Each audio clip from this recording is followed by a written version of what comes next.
केसरिया रंग की जार, श्वेत रंग का जामा, वेरी गुड। पिछोरी आसमानी रंग की, पटुका पता है? नहीं पता? यहां से कोई बताएगा बच्चों में? पीछे से बहनों में कोई बताएगा? तुम्हें पता है, मुझे पता है। और कोई? बड़ी मेहनत की जरूरत है भाई, मैं बच्चों को बोल रहा हूं, बड़ों को भी नहीं पता।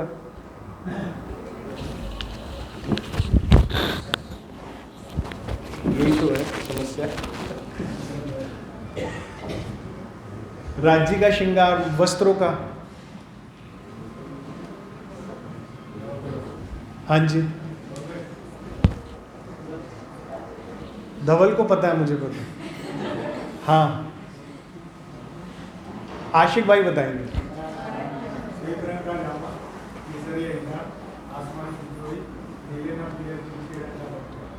पप्पी बताएगा। हाँ हाँ बताओ, तुम्हें पता है। हाँ शाबाश। हाँ जी। जामा कौन से रंग का है? पास नहीं करा मैं। हाँ बोलो। जामा, शाबाश। पिछोरी आसमानी रंग की, और पटुका बहुत अच्छा। इधर से बहनों में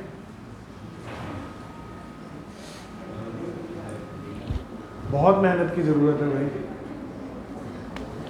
यहाँ शिविर नहीं हुआ क्या पहले? अब ये देखिए ना, हमें राज श्यामा जी का श्रृंगार नहीं पता। 60% सुंदर साध को, 70% को मूल मिलावा रंग माहौल नहीं पता, 90% को परमधाम 25 पक्ष नहीं पता। आत्म जागृति कहां से होगी?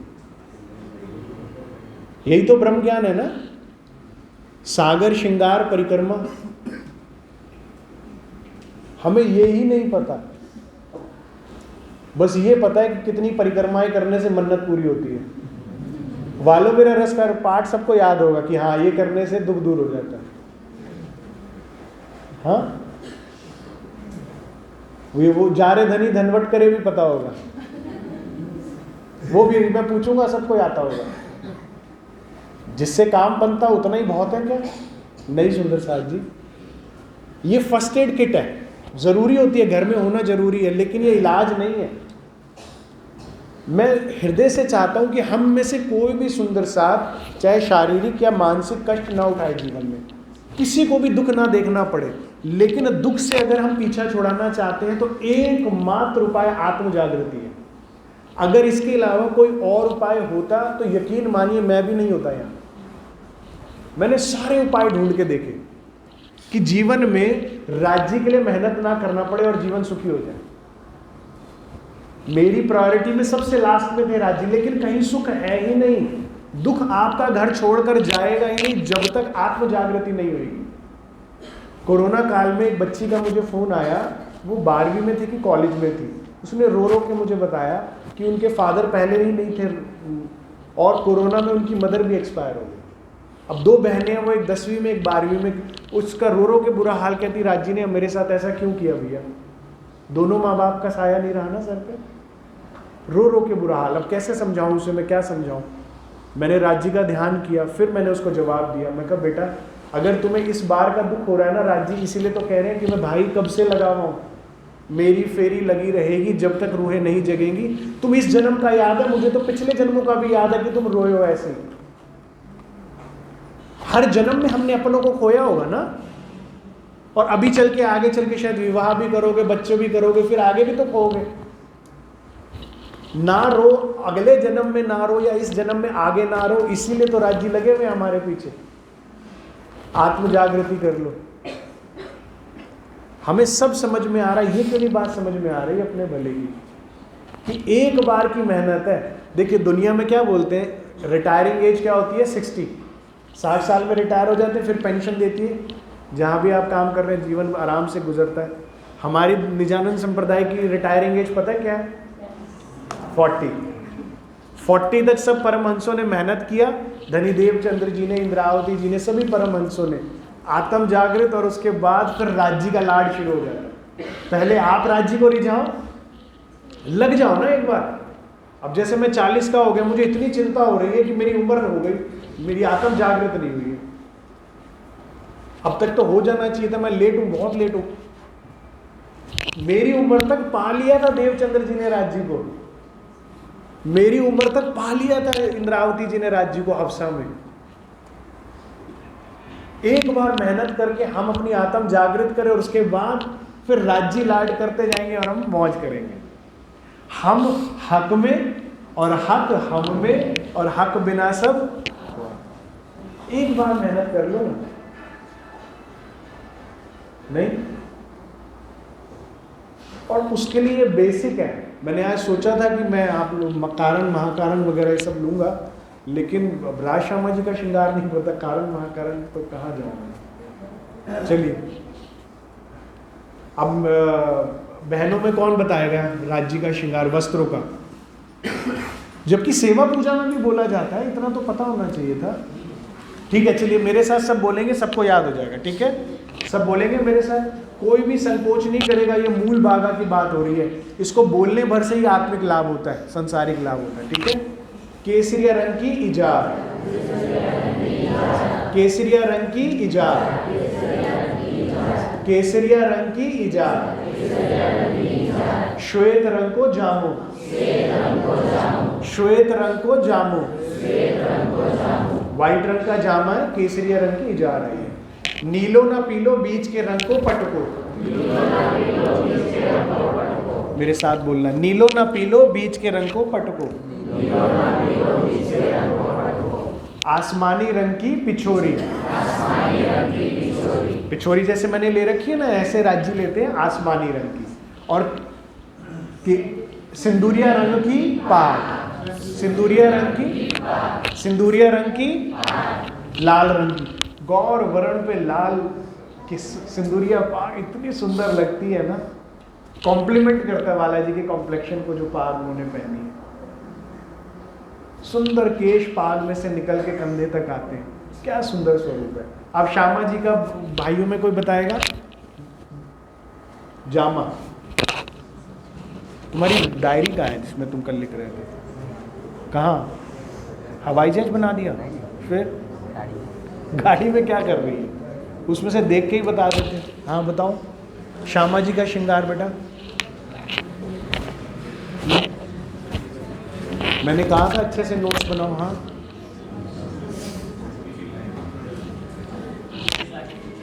शाबाश। शाम और साड़ी। पीछे से कोई बताएगा भाइयों में? हाँ जी बताइए, बोलिए बोलिए। नहीं पता? बताइए बताइए, हम सब अपने ही बैठे हैं, बताइए। कोई नहीं बताएगा फिर पप्पी को बताना पड़ेगा। बताइए बहनों में।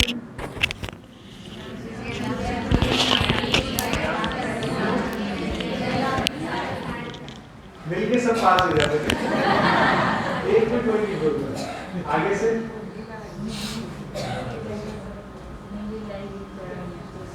तुमने राज्य का लिख लिया, जो भी हमने राज्य का बोला वो लिख लिया, लिख लिया। राज्य को सुनाओ।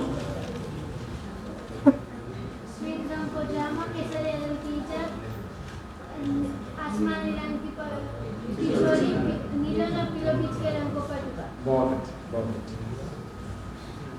चलिए अब श्यामा जी का करते हैं, मेरे साथ सभी बोलेंगे, ठीक है? और जो जिन्होंने नहीं लिखा वो नोट्स में लिख लेंगे, ठीक है? नीली इलाई को चरणिया, नीली इलाई को चरणिया, नीली इलाई को चरणिया। चरणिया मतलब नीचे का लहंगा। कौन से रंग का है? नीले रंग का नहीं है, लीला है, लीला हरा। मुझे उत्तर भारत में समझाना पड़ता है, गुजरात में तो ना समझाना पड़े। लीली मतलब हरा नहीं, ब्लू ही है, लेकिन कई जन, चलिए। गुजरात में प्रॉब्लम है कि हिंदी भाषा समझते नहीं है ना, हाँ, तो यहाँ लीला को नीला कर दिया। अच्छा, एक्चुअली नीला रंग है, नीला मतलब ब्लू है, लेकिन जो राज श्यामा जी का श्रृंगार बनाया हुआ सीडी में वो भी गलत बनाया। वो भी गलत है। उस दिन भी मैंने विरोध किया था कि गलत बता रहे हैं। ठीक है, ठीक है।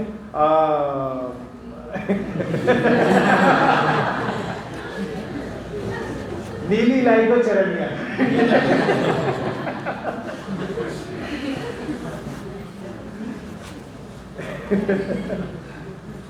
शाम रंग जड़ाव की कंचुकी, शाम रंग जड़ाव की, मेरा को पूरा नहीं करना है, पूरा बोलना है। शाम रंग जड़ाव की कंचुकी, लिख लिया सबने? लिख लिया? लिख लिया? शाम मतलब ब्लैक, ठीक है, ब्लैक ही है ना जी। इसमें भी कई लोग विरोध करते हैं, शाम को कहते हैं वो कुछ और कलर बोलते हैं, ठीक है। शाम मुझे रंग जड़ाव की कंचकी और साड़ी।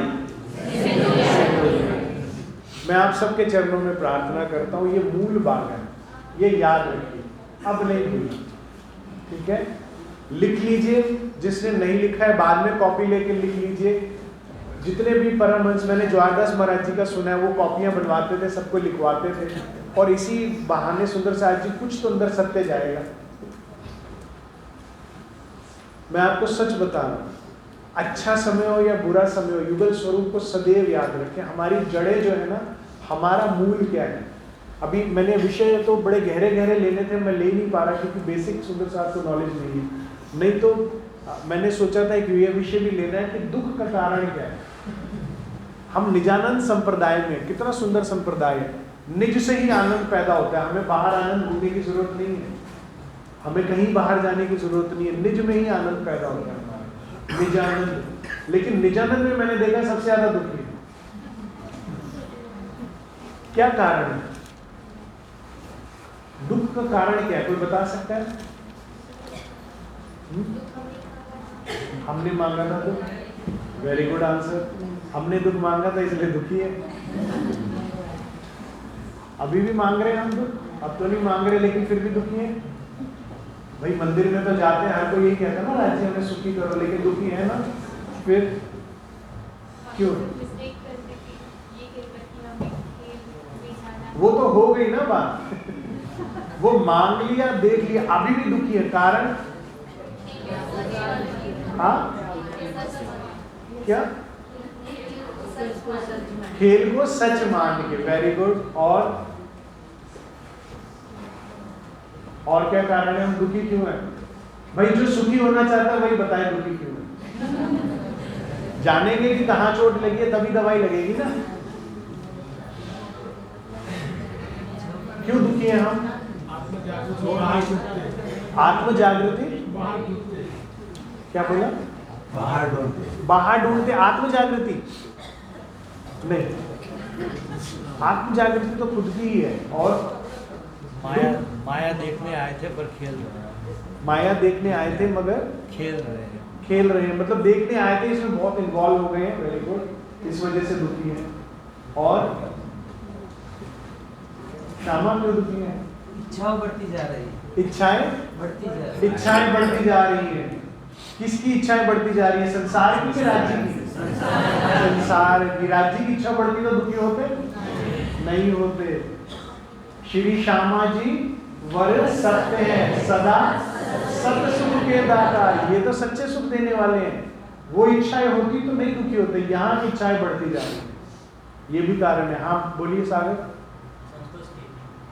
संतुष्टि नहीं है इसलिए दुखी है, ठीक है, वेरी गुड। हम संतुष्ट नहीं है, जो शुक्र गरीबी सब्र बताया ना राज्य ने, जो है जितना है बहुत है, संतुष्टि बहुत बड़ी बात होती है। और मूल कारण क्या है पता है दुख का? नींद, अज्ञानता। नींद हमें दुख दे रही है, अज्ञानता हमें दुख दे रही है। क्या नींद है? मैं कौन हूं? मैं कौन हूं? हाँ, मैं वो हूं जो राज्य के चरणों में बैठी है ना। मैं कौन हूं? मैं राज्य की अंगना हूं जो राज्य के चरणों में मूल मिलावे में बैठी है और राज्य के नेत्रों में देख रही है। लेकिन नींद के कारण मैं क्या समझ रहा हूं अपने आप को कि मैं कौन हूं? मैं अमित हूं। यही दुख का कारण है कि मैं ये शरीर बन के बैठ गया, मैं जीव बन के बैठ गया, जबकि मैं कौन हूं? मैं आत्मा हूं। अब मैं अमित हूं तो अमित का नुकसान है, अमित का मान हानि है, अमित का कुछ है ना। अमित बीमार हुआ या अमित के माता पिता बीमार होंगे या अमित का कुछ जो भी है झूठ का ही तो है। लेकिन मैं कौन हूं? मैं तो राज्य के चरणों में बैठी हूं ना। अखंड सुहाग, अखंड घर, अखंड प्रेम। ये नींद हमें दुख दे रही है। आप समझ रहे हैं मेरी बात? जैसे शाहरुख खान है, अब वो पिक्चर में रोल कर रहा है तो कैरेक्टर में जाना पड़ता है हर एक एक्टर को।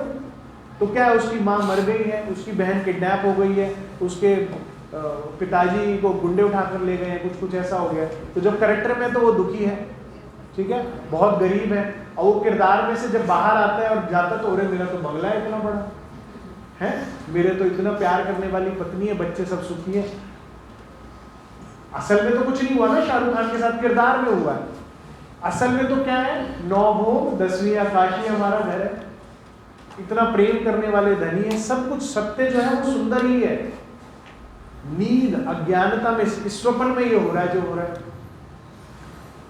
अगर ये नींद हम वाणी से दूर कर लें, चितवन से दूर कर लें, सेवा से दूर कर लें तो दुख लगेगा। आत्म भाव में आ जाओ, मैं तो राज्य के चरणों में बैठी। हमने इसीलिए 15 मिनट का मेडिटेशन बनाया था, सुना है किसी ने? ये जो नॉर्मल चितवन चलता है उससे अलग बनाया था, क्योंकि ये वो शब्द है जिन्हों से मुझे जीवन में लाभ हुआ। तो मैंने उसका कंस्ट्रक्ट करके 15 मिनट का मेडिटेशन बनाया था। आप इसको सुनिए तो ये ऐसा है जैसे बुखार की गोली खाई और बुखार उतर जाता है ना, जेब में रख के चलो, ऐसे ये चितवन है 15 मिनट का, कि मैं ये शरीर नहीं, मैं आत्मा, मैं ये शरीर नहीं, मैं आत्मा, मैं वो जीव भी नहीं जो इस शरीर को चला रहा है, मैं धनी के चरणों में सुरक्षित बैठ गया। धनी मुझे बहुत प्यार करता है, श्यामा जी मुझे बहुत प्यार करती है, मेरी सखियां मुझे बहुत प्यार करती, मेरे जीवन में प्रेम की कोई कमी नहीं। हम जीव भाव में आते हैं ना, देह भाव में आते हैं तो ये मुझसे नाराज है, वो मुझसे खफा है, वो मुझे प्यार नहीं करता, मैं अकेला हूँ, ये दुख चिंताएं सताती है। आज जागृत भाव में आ जाइए, सत्य स्वरूप में खड़े हो जाइए। जिस सुंदर सा आपने 4-6 जनों का परिवार बना रखा ना, वो दुखी है। हमारे 12,000 का हमें फुर्सत ही नहीं मिलती। कोई कहता ना हम बड़े अकेले हैं, बड़े उदास हैं, मैं कहा यहाँ फुर्सत नहीं मिलती, अकेला कैसे हो जाते हैं।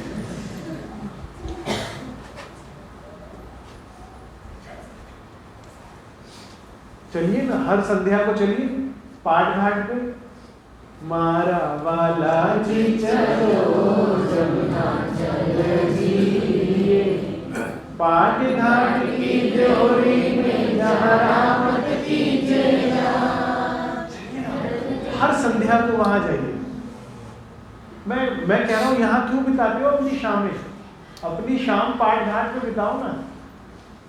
नहीं, कितना सुंदर जमुना जी का जल है, श्वेत अति निर्मल जल है, सुगंधित जल है, इतना वो स्वच्छ जल है कि बिल्कुल तरहटी नजर आती है।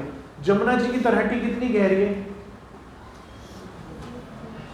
चर्चनी की नहीं बिल्कुल नॉलेज, हाँ वेरी गुड, 1 भोग गहरी है। 1 भोग समझते हैं सभी, 1 फ्लोर, ठीक है, तो 1 भोग जमुना जी गहरी है। ऐसे सीढ़ियां जाते जाते फिर तरहटी आती है। तो जमुना जी इतनी सुंदर और इतनी श्वेत, इतनी स्वच्छ है कि पूरी तरहटी नजर आती है। और तरहटी में क्या, नगों की नक्काशकारी है, हीरा, माणिक, मोती, नीलवी इत्यादि नाना प्रकार के नगों की सुंदर डिजाइनिंग हुई हुई है, पूरी रेजा रेज चमकती है। रात्रि के समय जमुना जी और सुंदर लगती है। जब सायकाल होता है ना तो ये डायमंड्स ऐसे चमकते हैं जैसे बल्ब लगा दिए नीचे, और वो डिजाइन की तरह से चमकता है, रेजा रेज। ऊपर जमुना जी कल कल बह रही है, सुगंधित जमुना जी। ठीक है। फिर दाएं बाएं जल रौंस है, नरम रेती है। मुझे तो बहुत अच्छा लगता है राज्य के साथ इवनिंग वॉक करना। कुछ ना कीजिए आप, सिर्फ बालाजी के साथ चलिए राज्य आज वॉक करने चलते, रमन रेती जल रौंस पे चलते, वहां जाकर किसी जो आए ना छुटक ड्योरियां आई है, वहां के चबूतरे पर जाकर बैठते हैं दीदी के साथ। मुझे क्या अच्छा लगता है पता है, वो जो चबूतरा है ना छुटक ड्योरी का, उसकी 6 सीढ़ियां हैं जमुना जी की तरफ, तो 3 ऊपर है और 3 जमुना जी में नीचे उतर जाती है। तो जमुना जी की तरफ फेस करके बालाजी के साथ आप बैठिए सीढ़ियों में, एक सीढ़ी नीचे आप बैठिए, बालाजी ऊपर बैठते हैं और वहां पर अपनी संध्या बिताएं। यहाँ क्यों बिताते हैं समय? मुझे तो समझ ही नहीं आता, सुंदर सा टीवी खोलता ही क्यों है? अपने आप में रू नैनो दीदार कर, रू जुबा अक्सो बोल, रू कानो बातें सुने, यूं पट अरश के। उसको देखने के बाद कुछ देखने योग्य नहीं है। सरकार साहब को रमन भाई नाइग्रा फॉल दिखाने लेकर गए, बहुत सुंदर, बहुत दुनिया की सबसे बड़ी वाटरफॉल है वो। सरकार के देख के कहते हैं कि भाई ये क्या है? उस पुखराज पहाड़ की 16 धाराओं के आगे तो ये नाली भी नहीं। उसको देखने के बाद यहाँ कुछ देखने योग्य ही नहीं है। वहां बिताइए ना। और धनी के साथ समय बिताने के बाद आपका दिल ही नहीं करेगा किसी के साथ समय बिताने। He is the best company.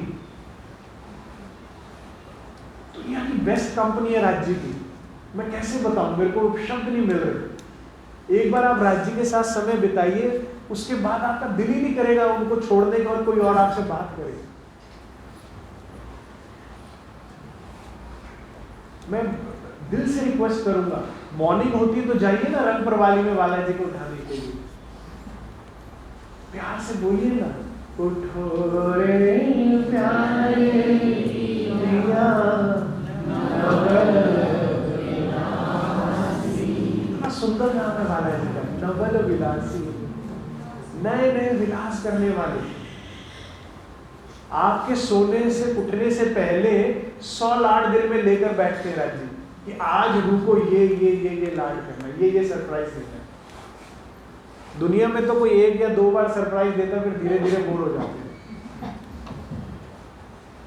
नहीं, प्रारंभिक अवस्था में होता प्रेम है, सरप्राइज है, ये है वो है, उसके बाद कुछ नहीं।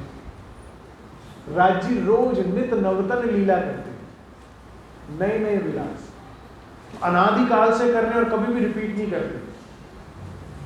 सोचिए हमारा भाग्य। और अगर हम चितवन में इन्वॉल्व हो, राज्य के प्रेम में इन्वॉल्व हो, तो रोज नए नए लाड। He never fails to surprise you. हर बार उनके पास कुछ नया कला होती है, कोई नया लाड होता है, कोई नया गुण होता है। तो जाइए सुबह बालाजी को उठापन करने के लिए। मैं राज्य को पता क्या बोलता हूँ, स्लीपिंग ब्यूटी। बड़े सुंदर लगते हैं, सोते तो है नहीं, परम धाम में नींद तो है नहीं, पौड़े होते हैं ना नेत्र बंद करके, इतने सुंदर लगते हैं। नहीं जाइए, चरणों में प्रणाम कीजिए। अति कोमल चरण, अति सुखदायी चरण। एक ना ऐड आता था, आप लोगों ने शायद देखा हो, पर्ल साबुन का ऐड आता था। एक छोटी सी बच्ची है, वो किसी को आंखें खोलती नहीं है, कोई उसे कितना ही तंग कर ले, वो घूम फिर के पहले ढूंढ ढूंढ के अपनी मम्मी के पास जाती है और फिर आंखें खोलती है। याद है किसी को, देखा आप लोगों ने वो है? कहती भाई इतना तुम्हें परेशान क्यों, मिम्मी करके ढूंढती रहती है। और फिर कहती है सुबह सुबह आपका चेहरा मेरे लिए लकी है। मैंने वो ऐड देखा, मेरे को इतनी प्रेरणा मिली कि सबसे पहले देखो तो राज्य को देखो। क्यों ना ऐसा हो? मैं जैसे सुबह घर में उठता हूँ ना, तो काम ढूंढ के रखते हैं मेरे घर वाले कि ये उठे और इसे ये काम में लगाओ, तो मैं क्या करता हूँ, उठ भी जाता हूँ ना, आंखें नहीं खोलता, मैं मेरे हाथ से प्रणाम कर दूं राज्य। सबको लगे मैं सो रहा हूँ, पहले जाओ राज्य को प्रणाम करो, फिर दिन शुरुआत करो। इतने सुंदर स्वरूप, इतने लाड वाले स्वरूप, उस प्रेम को लेकर अपना दिन शुरू करें, पता ही नहीं लगता उसके बाद दिन का। फिर कोई झिड़कता रहे, कोई डांट डपटता रहे, कोई कुछ भी होता रहे, आप एक बार युगल स्वरूप का दर्शन करें मूल मिलावे में या रंग परवाली में। उसके बाद जो भी कुछ आप जीवन में देखेंगे ना पूरे दिन में, आपको पता है कि अब झूठ है, नाटक है। एक बार सुबह उठ के सत्य का दर्शन कीजिए। मैं आपको उपाय बता रहा हूं दुख दूर करने, क्योंकि मैं हृदय से चाहता हूं कि हम में से कोई भी सुंदर सा दुखी ना हो। और इसका एकमात्र उपाय है सत्य। अपने हृदय रूपी पैमाने को सुबह सुबह राज्य के आनंद से भर लीजिए, फिर जीवन पूरे दिन में जो भी कुछ जाएगा वो छलक के नीचे गिर जाएगा ना, अंदर नहीं जाएगा। और एक बार आपको इसकी आदत पड़ गई ना, जैसे जो लोग एक्सरसाइज करते हैं, वर्कआउट करते हैं, उन लोगों को एडिक्शन हो जाता है। आप सुबह फिर एक्सरसाइज ना करो ना तो कुछ लगता है कुछ दिन सही नहीं निकला। मेरे को पीछे बहुत एडिक्शन हो गया था एक्सरसाइज का, तो मैं जिम नहीं जाता था, चिड़चिड़ा हो जाता था। फिर मैंने कहा ये जिम छोड़ना पड़ेगा, सेवा के लिए भी तो जाना पड़ता था। मैं कहा नहीं यार जिम छूट गया आज का। तो मैंने कहा ये तो गलत हो रहा है, सेवा से जरूरी तो कुछ भी नहीं है ना। लेकिन आपको एक्सरसाइज करके ना आदत हो जाती है, अच्छे से ब्लड सर्कुलेशन होता है, अच्छा सा एयर फ्लो होता है बॉडी के अंदर, बहुत अच्छा फील करते हो। आप चितवन करके देखिए और अच्छा फील होगा। एडिक्शन हो जाएगा, इतने सुख का एडिक्शन हो जाएगा कि दुख के दाग के पास भी नहीं जाएंगे अपने आप। अवेयरनेस आ जाएगा ना आपको कि इसमें सुख है, इसमें दुख है। तो दुख का मूल कारण क्या है? नींद, अज्ञानता। प्राणाधार सुंदर साहब जी, अपनी अज्ञानता को वाणी के फिल्म से दूर कीजिए ना। सागर को जानिए ना, राज्य के हृदय के 8 सागरों का वर्णन आया है वाणी के अंदर, जिसमें श्रृंगार जो सागर आता है तो उसके अंदर राज्य के 3 बार राज्य के, 2 बार श्यामा जी का और 1 बार सखियों का। क्यों नहीं पढ़ा हमने अब तक? इतना दुनिया जहान का पढ़ लिया, गूगल में जाने क्या क्या सर्च कर लिया, जो जो जानने की भी वस्तु नहीं है वो भी जान लिए। मैं तो देखता हूँ सुंदर साहब को YouTube पे देखते हैं, प्याज काटने के 4 तरीके बिना आंसू बहाए। अरे वो मैंने कहा इतना समय आपके पास, भाड़ी पड़ने का समय नहीं है। मैं एक बार, हम लोग कहीं आ रहे थे, सुंदर साहब रात को 12 बजे मोबाइल चला रहा और हंस रहा। मैंने कहा क्या हो? फिर देखो ना कुत्ता बिल्ली कितना अच्छा कर रहा है। कुत्ते बिल्ली की वीडियो देख रहे हैं। देखो ये उत्तम समय है, रात्रि का समय, ध्यान कीजिए ना। नहीं, हमारे परम नाम में पशु पक्षी नहीं है? उनका कितना सुंदर नाम है वाणी में। क्या है नाम पता है किसी को? खेल खुशहाली। जो हमें खेल खेल के खुशहाल करती है। और ये सारे पशु पक्षी हमें जानते हैं। आपको पता है हर सखी का अपना फेवरेट हॉर्स है। अब हम सिर्फ हॉर्स की सवारी नहीं करते हैं, शेर की भी सवारी करते हैं, हाथी की भी सवारी करते हैं, ऊंट की भी सवारी करते हैं, और नाना प्रकार के जानवर है। और घोड़े पर राहत आसमान में उड़े। रंग महल के आगे चांदनी चौक आता है, चांदनी चौक के आगे 7 वन आते हैं। ठीक है, 7 वन जो है कितने भोग के हैं? 2 भोग, तीसरी चांदनी। अब आप घोड़े के साथ जाते हैं सीढ़ियों से चांदनी पर, ठीक है, तीसरी चांदनी पर पहुंचे आप पेड़ों की। ये जो छत है ना, वाणी कहती है कि इसमें ना कोई छिद्र है ना कोई पहाड़ है, बिल्कुल एक समतल गिलम जैसी है। उस पर घोड़ा दौड़ता है, आप उस पर बैठे हुए, दौड़ता है दौड़ता है दौड़ता है, इधर आई जमुना जी, ठीक है। अब वो छलांग लगाता है और पर खोलता है, और फिर वो स्लाइड करता हुआ, ग्लाइड करता हुआ आपको जमुना जी के ऊपर से आसमान में ले जाता है। कभी एक बार इसमें बैठने का सुख देखिए, आप भूल जाएंगे वायुयान को। होता ना किसी के जीवन में, भाई एक बार वायु यात्रा करनी है, बहुत बड़ी बात है, एक बार ये वाली बाइक पे बैठना, ये वाली गाड़ी में बैठना, सब भूल जाएंगे आप। एक बार इसकी सवारी करके देखिए, सच कह रहा हूं। ये सुख लीजिए ना, परम धाम के पशु पक्षी। और वाणी के अनुसार हर सखी को जब इच्छा होती है ना, युगलदास महाराज जी ने मनमोहन रसानंद सागर में बताया हुआ है कि जिस सखी का जो सा फेवरेट हॉर्स है, जब उसे जरूरत है, सिर्फ इच्छा करने मात्र से वो उस घोड़े को पता लग जाता है और वो आके सामने खड़ा हो जाता है। हमें पहचानते हैं, हमारे दिल की आवाज पहचानते हैं। शेर के भी पर है, क्या सुख है हमारा परम धाम का। हम यहां धक्के खा रहे हैं। तो प्राणाधार सुंदर साथ जी जानिए ना, राज्य का श्रृंगार श्यामा जी, इसको लीजिए ना, लेने वाली चीज अंदर लीजिए। ये अब क्या है, हम जागृत होना चाहते हैं, लेकिन जागृत हम निज बुद्ध से ही दूर रहना चाहते हैं। कैसे काम बनेगा? फिर उसके बाद सागर के बाद श्रृंगार ग्रंथ में जाइए, राज्य के अंग अंग का वर्णन। मैं मानता हूं सागर श्रृंगार परिक्रमा के लिए कुछ रहने की जरूरत है, ऐसे नहीं समझ में आएगा, सेवा करनी पड़ेगी तो करिए ना। हम जीवन में क्या मेहनत नहीं करते? कोई सुंदर साथ मुझे नहीं लगता आलसी है, जीवन में बहुत मेहनत करनी पड़ती है। एक साधारण गृहस्थी आदमी, सरकार साहब कहते थे ज्यादा मेहनत करता सन्यासी से। एक फैमिली को चलाना is a very difficult task. तो जब इतनी मेहनत हम परिवार में कर रहे हैं, संसार में कर रहे हैं, इतनी पढ़ाइयाँ करते हैं, पहले 12वीं तक पढ़ते हैं 12 साल, फिर ग्रेजुएशन 3 साल और 12-3 15 साल, फिर कई जन आगे पोस्ट ग्रेजुएशन भी करते हैं, इतनी पढ़ाई करते हैं, उसके बाद भी क्या 4-5 हज़ार की नौकरी नहीं लगती।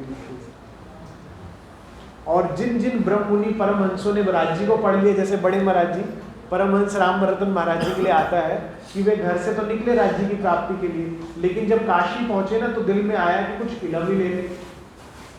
महाराज जी कहते कि भाई हमने दुनिया में देखा है जो ज्ञान नहीं लेता ना तो वो संसार में भटकता रहता है, तो क्यों ना हम यहाँ पे वेद शास्त्र का ज्ञान ले लें, क्योंकि ब्राह्मण थे। फिर महाराज जी को लेकिन कोई शक्ति आके रोक देती थी। 2-3 बार उन्होंने एडमिशन करना चाहा, लेकिन वो शक्ति ने रोक दिया। कहते भाई जिन्होंने ज्ञान ले लिया वो भी क्या बिगाड़ रहे हैं, वो भी दुखी ही तो है, मैं परमात्मा की ही प्राप्ति करूंगा। फिर महाराज जी ने उसमें मेहनत करी और फिर उसके बाद वो जिस आनंद को उन्होंने प्राप्त किया, यहाँ पे चक्रवर्ती सम्राटों ने भी वो सुख नहीं पाया। स्वर्ग में बैठे देवी देवताओं ने भी उस सुख का अनुभूति नहीं करी जो महाराज जी सुख लिया। वैकुंठ में बैठे त्रिदेव को भी वो सुख नहीं मिला। यहाँ तो और अक्षर भगवान जो परम धाम में रहते हैं, धाम धनी के माहौल में प्रेम वर्धन सो सुध, उनको भी नहीं। तो राज्य हमसे कुछ लेने नहीं आए, हमें कुछ देने आए। थोड़ी सी मेहनत लगेगी, सेवा करने में क्या हर्ज है। देखिए अपनी जगह साफ करके तो कुत्ता भी बैठता है। मनुष्यता वही हुई ना जब हम औरों के लिए भी ऐसा करें कुछ नहीं। अगर आप घर में रहते हैं तो घर में भी सेवा भाव रखिए। जो सुंदर साथ केवल अपने लिए जीता है ना घर में, वो मनुष्य कहलाने योग्य नहीं है। सुंदर साथ तो बहुत दूर की बात है। घर में भी मंदिर आश्रम की तरह सेवा भाव रखिए। जो जिसको हर चीज हाथ में चाहिए ना, वो हमेशा दुखी रहेगा। जो सेवा भाव रखेगा वो हमेशा आशीर्वाद पाएगा, प्यार पाएगा, खुश रहेगा। जिसके अंदर कर्ता भाव है। तो जीवन में अगर आप राज्य को पाना चाहते हैं तो घर में भी सेवा भाव रखिए। ये मुझे राज्य ने समझाया बचपन में। हम लोग आश्रम में उठते थे तो सुबह उठते ही प्रणाम जी, सबके पाँव छू रहे। घर आया तो राज्य कह रहे क्यों ये सुंदर साथ नहीं है, इनके पाँव क्यों नहीं छूता, इन्हें प्रणाम जी क्यों नहीं बोलता। मैंने कहा बात तो सही है। घर में हमने प्रणाम जी शुरू करी, पाँव छूना शुरू किया। तो मैं आज 40 वर्ष का हो गया हूँ, मेरे माता पिता को भी अच्छा लगता है, मुझे भी अच्छा लगता है, और कोई अड़ोसी पड़ोसी देखता है वो भी बड़ा खुश होता है। हमने किसी पड़ोसी से कोई बात पूछी, मैंने कहा आप इतने परेशान हो, बीमार हो, तो बेटे को बोलो डॉक्टर के पास ले जाकर। अरे बेटा आपके पिताजी की तरह सबने मोती थोड़ी दान किए, मेरे बच्चे नालायक है। घर में भी सेवा भाव रखिए, घर को भी आश्रम बनाइए, और आश्रम में आते हैं तो करिए सेवा। जो हम सेवा में हाथ लगाते हैं, हम हाथ बटाते हैं, ये आप अपना भाग्य बना रहे हैं। हम किसी के लिए सेवा नहीं कर रहे, अपने लिए कर रहे हो। जो तुम यहाँ पे कचरा बीनोगे ना, जो झाड़ू पोछे में, जो तुम यहाँ गद्दे बिछाओगे, तुम अपने जीवन का कचरा साफ कर रहे हो। मैं अपने अनुभव से बात बोल रहा हूँ। ये जीवन में हमने जितनी सेवा करते रहे उतना हमें भाग्य लगता रहा। हर जगह लाइफ में इजी हो जाएगा, स्मूथ हो जाएगा। ठीक है, हमेशा सेवा भावी रखो। और राज्य का दिल जीतना है तो सेवा ही, धनी को सेवा ही अच्छी लगती है, मुंह से बोली बात नहीं। तो मैं सबसे प्रार्थना करूंगा घर में सेवा भाव रखिए। ठीक है, तो जो रहने रिक्वायर्ड करिए ना, वाणी मंथन कीजिए, सेवा कीजिए। ठीक है, और थोड़ा थोड़ा राज्य का जानिए। राज्य का श्रृंगार, श्यामा जी का श्रृंगार, मूल मिलावा, सागर श्रृंगार, और फिर परिक्रमा में रुचि रखिए। रंग माहौल जानिए। हमारा घर है, हमें पता होना चाहिए ना। देखिए परम धाम जानेंगे तो परम धाम में जाने की इच्छा होगी ना, और आपकी परम धाम जाने की इच्छा होगी तो चितवन लगेगी ना। और एक बार जब परम धाम में सुख लेने लगोगे उसके बाद फेल है। संसार के किसी देश में, किसी दुनिया में चले जाइए, सब फेल है। हम लोग एक बार कार्यक्रम के लिए नेपाल गए, तो मेरी मति मारी गई, किसी शुगर साहब की मैंने राय मान ली कि अरे आप इतनी दूर जा रहे हो तो घूम के तो आओ नेपाल, वरना हम हमेशा कार्यक्रम कर कर वापस आ जाते। मैंने 2 दिन की बाद की फ्लाइट करवा ली कार्यक्रम के बाद। फिर किसी ने कहा भाई घूम कर आओ, पोखरा बहुत सुंदर है, नेपाल में जगह है। मैं वहाँ गया, वो पहाड़ पर हम चढ़े भी, सारा कुछ देखा भी। मैंने देखा और मैंने कहा राज जी क्या किया आपने मेरे साथ। पुखराज पहाड़ में जो पुखराजी ताल आया 980 भोग, ठीक है, वहां की किनार पर जब आप बैठते हो पांव लटकाकर और सामने की वैली की शोभा देखते हो, रंग महल छोटा सा 10 भोग, वनों की शोभा जमुना जी का, उसके आगे सारा फेल लग रहा है। मैं कहा मेरे लिए तो बेकार लगी। अगले दिन हम लोग काठमांडू पहुंचे तो सुंदर साहब सब एक्साइटेड, चलो चलो घूमना। का मैंने कहीं नहीं जाना है, मुझे एक कमरा दे दो ध्यान के लिए मैं उनसे सुंदर जगह यहाँ देख लूंगा बैठ के, तुम ही घूम के आओ। सारा दिन सुंदर साहब चला गया घूमने काठमांडू। वैसे गुजरात का सुंदर साहब था, शॉपिंग इतनी करते हो तो आप लोग एक बार मार्केट में घुस जाए निकालना मुश्किल है। सर्दियों के कपड़े बड़े पसंद है आप लोगों को कहते हमारे यहाँ मिलते नहीं ना तो मैंने कहा मैं नहीं कहीं जाऊंगा, मैं ध्यान करूंगा। और इतना अच्छा लगा, उससे बेटर सुख मैंने ले लिया बंद कमरे में। तो दुनिया में कहीं घूम आइए, एक बार चितवन का सुख लीजिए, सब फेल लगेगा। ठीक है, मैं सबको प्रार्थना करूंगा, हम सब यहाँ इकट्ठे हुए हैं, हम मेहनत करें, मिलकर मेहनत करेंगे। मैं आपके साथ पूरी मेहनत करने को तैयार हूँ, लेकिन आप ये कॉपीज लीजिए, नोट्स बनाइए और थोड़ी सी मेहनत करिए। ये जो इल्म है इससे चितवन लगेगा, आत्म जागृति होगी और सदैव सदैव के लिए हम खुश। और जो हमारा मूल लक्ष्य है, इस जन्म का मूल लक्ष्य पता है किसी को? कि अगला जन्म ना हो। यही उद्देश्य है। हम इस उद्देश्य पे काम नहीं कर रहे, इसलिए बार बार जन्म लेना पड़ रहा है। कब तक बैठे रहेंगे इस खेल में? हम इस साल मेहनत करें, इस जन्म में मेहनत करें और अगला जन्म ना हो, इसके लिए प्रयास करें। ठीक है, इतना ही स्वीकार कीजिएगा। बोलो श्री प्राणनाथ प्यारे